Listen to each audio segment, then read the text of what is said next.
நமஸ்தே. மாதா, பிதா, குரு, தெய்வம். இந்த மாதா, பிதா அவருக்கு அப்புறம் குரு அப்படிங்கிற ஒரு வராருங்க. இந்த குரு யாரு? அதாவது தற்காலத்துல அவர ஆசிரியர் அப்படின்னு சொல்றோம்.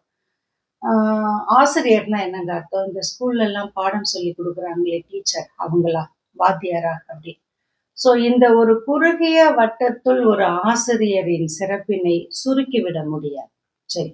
அப்படின்னா ஒரு ஆசிரியருடைய இலக்கணம் என்ன? Who is a teacher? அப்படின்னு கேட்டீங்கன்னா, ஆசு பிளஸ் இரியர். ஆசு என்றால் குற்றம், இரியர் என்றால் அதை களைபவர். ஒரு மாணவர் அல்லது ஒரு மனிதனுடைய குற்றங்களை களைந்து அவனை முழு மனிதனாக ஆக்குபவர் ஆசிரியர். இந்த ஆசிரியர் அப்படின்னு சொன்னோம்னா, அவர் ஒரு நடமாடும் பல்கலைக்கழகம், ஆ நடமாடும் நூலகம், அறிவு பொக்கிஷம், ஞான புதையல்ங்க. அவரு அறிவ மட்டும் குடுக்கிறவர் அல்ல. ஞானத்தையும் சேர்த்தே அதாவது டிசிப்ளின் ஒழுக்கம் என்பதை முதலில் கற்பிப்பது ஒரு ஆசிரியராகத்தான் இருப்பார்.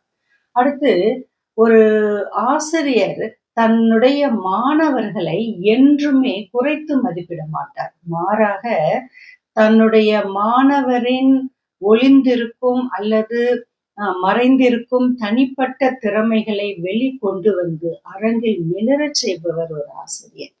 எண்ணற்ற வாய்ப்புகள் அதாவது சமூகத்தில் கொட்டி கிடக்கும் எண்ணற்ற வாய்ப்புகளை மாணவர்களுக்கு அடையாளப்படுத்துவது பெற்றோரை விட ஆசிரியர்களே அதிகம். சரி.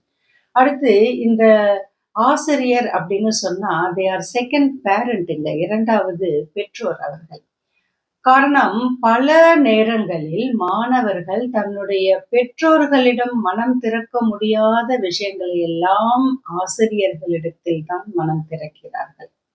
அடுத்து இந்த ஆசிரியர் அப்படின்னு சொன்னா, அந்த ப்ரொஃபஷன் ஒரு லேடர் அதற்கு சமம். அதாவது ஒரு ஏணிக்கு சமம் அப்படின்னு சொல்லுவாங்க. ஒரு ஏணி எல்லோரையும் மேலே ஏற்றிவிடும். ஆனால் அது மேலே ஏறாது. அது நின்ற இடத்திலேயே இருக்கும்.